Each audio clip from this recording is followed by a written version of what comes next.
जयंत पाटील यांनी नाव न घेता टीका करताच धस चांगलेच संतापले। त्यामुळे जयंत पाटील, रोहित पवार आणि सुरेश धस या तिघांमध्ये जोरदार खडाजंगीही पाहायला मिळाली। धसांनी आपली नाहक बदनामी होत असल्याचा आरोप केला। शिवाय महाविकास आघाडीचं सरकार असताना आपल्यावर देवस्थानच्या जमीन घोटाळ्याचे आरोप करण्यात आले, पण न्यायालयात काहीही सिद्ध झालं नाही याचाही उल्लेख केला। महसूल मंत्री बावनकुळे यांनी महाराष्ट्र लोकायुक्त सुधारणा विधेयक मांडलं, तेव्हा या विधेयकाचं स्वागत करताना त्यांनी या सगळ्या गोष्टी काढल्या। पण हे सगळं प्रकरण काय होतं?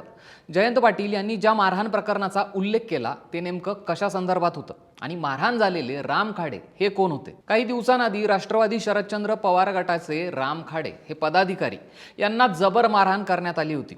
हॉटेलवर जेवायला आलेल्या खाडे यांच्यावर एका टोळक्याने प्राणघातक हल्ला करून त्यांचा जीव घेण्याचा प्रयत्न केला होता, पण यात ते वाचले, गंभीर जखमी झाले। दुसऱ्या दिवशी त्यांचे सहकारी मनोज चौधरी यांनी या हल्ल्यामागे सुरेश धसांचा हात असल्याचा थेट आरोप केला। राजकीय द्वेषातून हा हल्ला करण्यात आला असा त्यांचा आरोप होता। आज ज्यावेळी जमिनी संदर्भातलं विधेयक सभागृहात मांडलं जात होतं त्यावेळी जयंत पाटलांनी हाच मुद्दा काढून धसांना चिमटा काढला। घोटाळे बाहेर काढून कोर्टात जाणाऱ्या लोकांना मारहाण करण्यात येते असा आरोप त्यांनी केला। यावर पाटील यांना उत्तर देताना सुरेश धस हे आक्रमक झाल्याचं पाहायला मिळालं। यामुळे सभागृहातलं वातावरण तापल्याचं चित्रही पाहायला मिळालं होतं।